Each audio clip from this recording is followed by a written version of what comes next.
ស្វាគមន៍មកកាន់កម្មវិធី Podcast អាណាចក្រតារានិករជាមួយខ្ញុំបាទ Aken កម្មវិធីនេះនឹងនាំលោកអ្នកទៅស្គាល់អំពីអាថ៌កំបាំងរបស់តារានិករហើយកម្មវិធីរបស់យើងដំណើរការទៅមុខបានក៏ដោយសារតែអ្នកឧបត្ថម្ភកម្មវិធីដោយសាប៊ូកក់សក់កម្ចាត់ប្រេងនៅអង្គែ Dental មានសារធាតុដែលជួយបំពន់ដល់ស្បែកក្បាលបង្ការនិងកម្ចាត់ផ្សិតសម្រាប់ស្បែកក្បាលមានអង្គែនិងរមាស់ជួយកាត់បន្ថយខ្លាញ់ញើសនៅលើស្បែកក្បាលធ្វើឲ្យសក់រឹងមាំភ្លឺរលោងនិងរលាស់បានល្អក្លិនស្រស់ស្រាយប្រើបានទាំងនារីនិងបុរសចង់បំបត្តិកន្ទួលរមាស់នៅលើក្បាលនិងសក់ឡើងព្រេងសាកល្បងប្រើសាប៊ូកក់សក់កម្ចាត់ប្រេងនៅអង្គែ Dental នេះបានសាប៊ូដកខ្លួន Dental Body Clear ជាប្រភេទសាប៊ូ gel មានសារធាតុថែរក្សាស្បែកលាងសម្អាតធូលីកខ្វក់ខ្លាញ់ញើសប្រចាំថ្ងៃថែមទាំងផ្ដល់សំណើមដល់ស្បែកធ្វើឲ្យស្បែកទន់រលោងដូចទារកក្លិនស្រស់ស្រាយមិនឈួលប៉ះពាល់ដល់អារម្មណ៍ប្រើបានទាំងនារីនិងបុរសចង់បានស្បែកទន់រលោងស្អាតទំនុកចិត្តកាន់ឡើងទ្វេដងសាកល្បងប្រើ Dental Body Clear ឥឡូវនេះផឹកកាហ្វេមិនចង់ប្រឡាក់មាត់កែវពាក់ម៉ាស់មិនចង់ឲ្យប្រតាសាកល្បងប្រើក្រែមលាបមាត់ Dental Black Truffle រូបមន្តជាប់ល្អមិនប្រតាក់ពណ៌ស្ងួតលឿននិងជាប់បានយូរចង់បានបបោមាត់ទន់ស្រស់ស្អាតពេញមួយថ្ងៃនិងសិកស៊ីប្រើ Dental Black Truffle ឥឡូវនេះខ្ញុំតែងទទួលបានសំណួរជាច្រើនពីក្រុមតារានិករផ្សេងៗទៀតថាធ្វើយ៉ាងម៉េចឲ្យក្រុមតារានិករធីបខ្យល់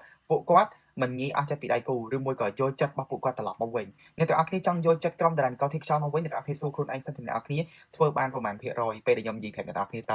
ៅដោយសារតែមកខ្ញុំលើកឧទាហរណ៍ក្រុមទី1តារានិករ Libra បើសិនជាអ្នកទាំងអស់គ្នាស្រឡាញ់ប៉ះចំតារានិករ Libra ខែ9អត់សូវអីមែនទេណាតែបើអ្នកទាំងអស់គ្នាប៉ះចំក្រុមតារានិករ Libra ខែ10អ្នកទាំងអស់គ្នាអាចនឹងរៀនវេទនាមួយពួកគាត់បន្តិចទេដោយសារតែភាគច្រើន Libra ខែ10ពួកគាត់ជាមនុស្សដែលពោពេញទៅដោយធម៌ពលដែលរបៀបថាវិជ្ជមានច្រើនគាត់គិតវិជ្ជមានថាចេះពេលដែលបាយ2ម្នាក់ហ្នឹងទៅហើយយ៉ាងហោចណាស់ក៏គាត់ធ្វើបានល្អហើយដែរគាត់ទៅអញ្ចឹងណាប៉ុន្តែបើសិនជាចង់រក្សាឲ្យទាំង Libra ខែ9ទាំង Libra ខែ10គាត់នៅជាមួយនឹងអ្នកទាំងអស់គ្នាបានណារក្សាមនោសញ្ចេតនាភាពផ្អែមល្ហែមហើយជាមនុស្សម្នាក់ដែលពោពេញទៅដោយការមើលថែគាត់វិញដូចគ្នាដែរពីព្រោះអីគាត់មើលថែអ្នកនរគ្នាឆ្អែតតែពួកគាត់គិតថាគាត់ចង់សាវ៉ាប៉ុន្តែបើសិនជាក្នុងករណីដែលអ្នកនរគ្នាមើលថែពួកគាត់ហើយអីហើយគាត់នៅតែទៅចោលអាហ្នឹងមានន័យថាវាដល់និស័យរបស់អ្នកនរគ្នាដូចគ្នាដែរដែលលំដោះលែងគាត់ដូចគ្នាកុំຕົកនៅអីដោយសារតែមនុស្សគេចង់ទៅអ្នកនរគ្នាបខំគេឲ្យនៅជាមួយអ្នកនរគ្នាដល់ពេលណាទៀតអញ្ចឹងបើសិនជាកាន់តែបខំកាន់តែធ្វើឲ្យតំណស្នេហាមួយនឹងវារង្គោះរង្គើវាអត់អាចនៅដូចដើមអីបានទៀតទេអញ្ចឹងដោះលែងគ្នាទៅវិញទៅមកទៅគឺវាស្រួលជាងយើងនៅត្រាំត្រែងជាមួយនឹងការដែលធ្វើឲ្យស្នេហាមួយនឹងវាអត់អាចដើរទៅមុខបានតទៀតវាឈឺចាប់លើដើមអញ្ចឹងណាអ្នកនរគ្នាពីក្រុមតារានិករ Aquaria នេះគឺសាហាវជាងទីខ្យល់2ទៀតដោយសារតែពេលពួកគាត់ដើរចេញទៅតែស្មៅក៏គាត់អាចឃើញដែរនិយាយទៅធម្មតាស្មើតែម្ដង Aquaria នេះសាហាវមែនតើហ្មងអូខេមិនមែនខ្ញុំនិយាយអ្នកនរគ្នាស្អប់ Aquaria ឲ្យខ្លាច Aquaria ទេសាខ្លួនឯងមិនដឹងហើយតិចតិចខ្ញុំប្រាប់ពីមូលហេតុដែលពួកគាត់ដើរចេញទៅដល់អត់មានស្ដាយសំណោះអីទាំងអស់មិនមែនហេតុផលដូច Libra ដូចអីណាគឺអត់ទេសម្រាប់ Aquaria នេះមួយ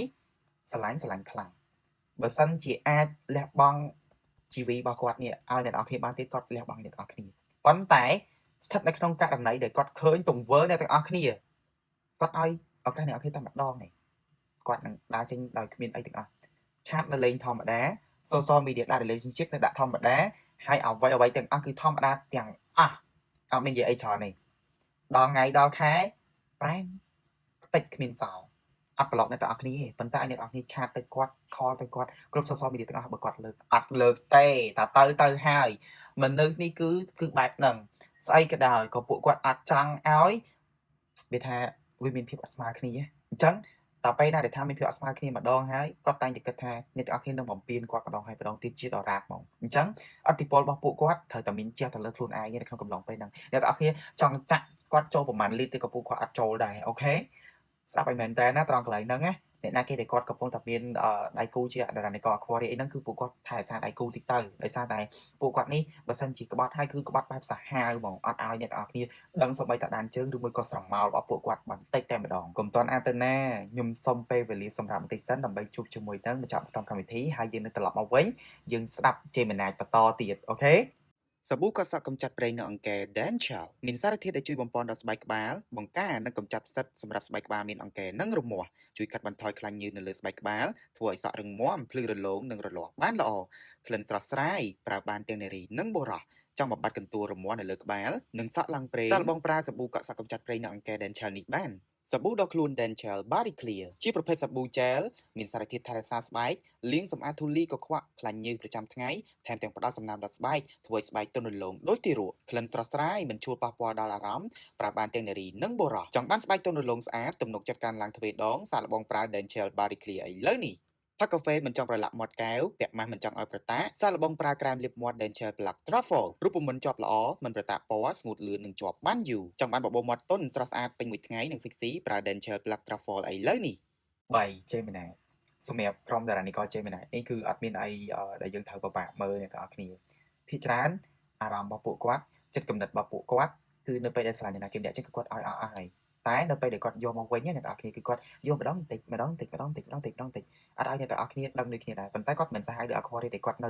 ស្ងៀមរហូតហ្មងណាគឺអត់ទេគឺពួកគាត់នេះយកម្ដងបន្តិចយកម្ដងបន្តិចម្ដងបន្តិចម្ដងបន្តិចម្ដងបន្តិចរហូតដល់ខ្លួនឯង revenge អូខេដល់ពេលវេលាដែលពួកគាត់សងទៅអ្នកទាំងអស់គ្នាវិញហើយអញ្ចឹងសងទៅអប់ភ្លាមអ្វីក៏ដោយអាខ្វនេះគឺគាត់ជឿលើបនបាតហ្មងsorry ជាម្នាក់នេះគឺពួកគាត់ជឿលើបនបាតហ្មងអ្វីដែលសំខាន់ជាម្នាក់ខ្លួនឯងពួកគាត់អត់លែងជឿចាប់តទៅទៀតអញ្ចឹងនៅពេលដែលចង់យកពួកគាត់ត្រឡប់មកវិញគឺងាយទេអូខេងាយខ្លាំងបំផុតដើម្បីឲ្យខ្លួនឯងជាមួយនឹងជាម្នាក់ឆ្លាញ់គ្នាបានយូរអ្នកទាំងអស់គ្នាថ្នមពួកគាត់ដូចទារកតិចទៅអូខេទាំងស្រីទាំងប្រុសខ្ញុំអត់និយាយសំដៅទៅលើតែមនុស្សស្រីណាគឺទាំងស្រីទាំងប្រុសគ្រប់ភេទទាំងអស់នៅក្នុងកំឡុងពេលនេះអ្នកទាំងអស់គ្នាឲ្យខ្លួនឯងដឹងមកវិញថាអ្នកអស់គ្នាស្រឡាញ់ជាម្នាក់ដើម្បីអ្វីបើស្រឡាញ់ជាម្នាក់ដើម្បីថាសប្បាយរីករាយដល់លេងហឺហាឬមួយអ្នកទាំងអស់គ្នាវាថាយកពួកគាត់មកកំដរអារម្មណ៍ពេលហ្នឹងជាម្នាក់លេងដល់ពី3ក្បាច់វិញអ្នកទាំងអស់គ្នាតែចេះកេះផឹងហ្មងតានីថាអ្នកទាំងអស់គ្នាលេងចង់បានសង្សារជាម្នាក់ហ្មងទៅកុំយកអារម្មណ៍របស់ទីខ្យល់មកលេងសើចពីពួកគាត់នេះម្នាក់ជាខ្យល់ទៅលើកំពូលភ្នំម្នាក់ជាខ្យល់ទៅលើសមុទ្រម្នាក់ជាខ្យល់នានីតិខេរដូវអញ្ចឹងត្រូវចាំថាអាខ្យល់ទាំង3ហ្នឹងវារត់តែធ្វើអ្នកទាំងអស់គ្នាវល់លើដើមបើសិនជាអ្នកគ្នាអត់ចេះថែរក្សាអុកស៊ីហ្សែនទាំងអស់ហ្នឹងទេពួកគាត់នេះធាតុខ្យល់មែនប៉ុន្តែជាធាតុខ្យល់ដែលជាអុកស៊ីហ្សែននៅក្នុងចិត្តរបស់អ្នកទាំងអស់គ្នាអញ្ចឹងបើសិនជាពួកគាត់លេងតែពី3ក្បាច់មកវិញអ្នកទាំងអស់គ្នាអត់ដង្ហើមដកហ្មងមិនបាច់ចាំធ្វើស្អីច្រើនទេអ្នកទាំងអស់គ្នាគ្រាន់តែវាថាឲ្យអ្នកទាំងអស់គ្នា show អ្នកទាំងអស់គ្នាថាមានអ្នកផ្សេងទៀតចាប់អារម្មណ៍ពួកគាត់នេះក៏អ្នកទាំងអស់គ្នាឈួរដោយសារពួកគាត់ដែរយល់វិធីសាស្ត្រធំបំផុតនៅក្នុងការយកចិត្តក្រុមតារានិករធាតុខ្យល់មកវិញគឺការអបកសោបក្តីស្រឡាញ់មួយហ្នឹងបើសិនជាអ្នកទាំងអស់គ្នាមានអារម្មណ៍ខ្ញុំជឿថាមនុស្សម្នាក់គឺតែងតែមានអារម្មណ៍មួយថាអ្នកគ្នាឲ្យហ៊ានផ្លូវចិត្តខ្លួនឯងចេះមនុស្សម្នាក់ហ្នឹងកំពុងតែក្បត់អញហើយកំពុងតែក្បត់អញហ្មងបើសិនជាអ្នកទាំងអស់គ្នាកំពុងតែមានអារម្មណ៍ថាបែបហ្នឹងណាអញ្ចឹងកុំអីអូខេអ្នកទាំងអស់គ្នាកុំធ្វើជាមនុស្សម្នាក់ដែលលែងខកខ្វាយពួកគាត់ទៀតពីព្រោះពួកគាត់នេះដូចទារកអញ្ចឹងហ្នឹងហើយដូចខ្ញុំនិយាយមុនហ្នឹងចឹងថាបើសិនជាអ្នកទាំងអស់គ្នាចង់ឲ្យស្នេហាមួយហ្នឹងចង់ដើរទៅមុខមួយគាត់តទៀតចង់មានមនុស្សបលែងលេងម្នាក់អស់គ្នាតទៀតតអ្នកទាំងអស់គ្នាចេះថែពួកគាត់ឲ្យបានខ្លាំងដូចគ្នាដែរថែដង្ហើមស្នេហ៍មួយហ្នឹងលីប្រាជាធាតុខ្យល់អូខេដង្ហើមក៏ជាខ្យល់ដែរអញ្ចឹងវាគឺជាដង្ហើមស្នេហ៍អត់ច្រឡំលីប្រាធាតុខ្យល់ទាំងអស់ហ្នឹងគឺពួកគាត់គឺជាដង្ហើមស្នេហ៍អញ្ចឹងអ្នកទាំងអស់គ្នាថែរក្សាដង្ហើមស្នេហ៍មួយនឹងឲ្យបានល្អបើសិនជាអ្នកទាំងអស់គ្នាចង់ឲ្យមានអនាគតល្អទៅមុខជាមួយនឹងគ្នាហើយអ្នកខ្លះទៀតណាអត់ខ្វះទេអ្នកដែលគាត់ស្រឡាញ់គ្នាប៉ះចំតារានិករធាតុខ្យល់ទាំង3អ្នកនេះហើយបែកគ្នាអត់ក្រោម3ដងទេបែកគ្នារហូតផងដោយសារហេតុអីទេគឺអត់តន់ចេះថែដង្ហើមស្នេហ៍យល់អញ្ចឹងថែដង្ហើមស្នេហ៍បានល្អទៅអ្នកទាំងអស់គ្នានឹងទទួលបានមនុស្សល្អដូចជាពួកគាត់នេះនៅជាប់ពេញមួយជីវិតរបស់អ្នកទាំងអស់គ្នាមិនដែរអ្នកទាំងអស់គ្នាកម្មវិធីរបស់យើងគឺឈានមកដល់ទីបញ្ចប់ហើយអ្នកទាំងអស់គ្នាទទួលបានចំណេះដឹងគេខ្លះពីខ្ញុំទៅអ្នកទាំងអស់គ្នាកុំភ្លេច comment ឲ្យខ្ញុំបានដឹងផងណាហើយក៏សូមអរគុណទៅកាន់ផលិតផល Denture ដែលគាត់ជាអ្នកឧបត្ថម្ភកម្មវិធីរបស់យើងដូចគ្នាដែរហើយអ្នកទាំងអស់គ្នាចង់បានជាមួយនឹងផលិតផលដែលល្អមានគុណភាពខ្ពស់មិនថាក្រែមសាប៊ូកក់សក់ឬមួយក៏សាប៊ូដល់ខ្លួនទេអ្នកទាំងអស់គ្នាអាចប្រើជាមួយនឹង Denture បានទុកចិត្តបានណាជាផលិតផលដែលខ្ញុំតេស្តផ្ទាល់ហើយខ្ញុំប្រើស្បែកខ្ញុំពិតទៅតេស្តអ្នកទាំងអស់គ្នាបានលេងសើចណាអ្នកទាំងអស់គ្នាស្គាល់ខ្ញុំហើយត្រូវទេអញ្ចឹងអ្នកនរគ្នាអាចទុកចិត្តបានហើយអ្នកនរគ្នាអាចតាមដានកម្មវិធី podcast អាណាចក្រតារានិកររបស់យើងនៅលើ platform ទាំង3នៅលើ YouTube TikTok ក៏ដូចជា Facebook ដូចគ្នាដែរ Facebook អ្នកនរគ្នាវាយ page ថាអាណាចក្រតារានិករសម្រាប់ TikTok អ្នកនរគ្នាអាចវាយថាអាណាចក្រតារានិករ podcast ហើយបើនៅលើ YouTube វិញគឺវាខុសគ្នាតែបន្តិចអ្នកនរគ្នាវាយពីអាណាចក្រតារានិករ podcast by Aken អូខេអ្នកនរគ្នានឹងបានឃើញ YouTube channel របស់ខ្ញុំហើយកុំភ្លេចចូលទៅ subscribe អ្នកមួយផងណា like share subscribe ទាំងអស់គ្នាអូខេកម្មវិធីរបស់យើងនឹងធ្វើឡើងជារៀងរាល់ថ្ងៃសៅរ៍នៅវេលាម៉ោង 7:30 នាទីយប់ហើយយើងនឹងជួបគ្នាសប្តាហ៍ក្រោយតទៀតអ្នកនរគ្នាអញ្ចឹងខ្ញុំសូមអរគុណសូមជម្រាបលាបាយបាយ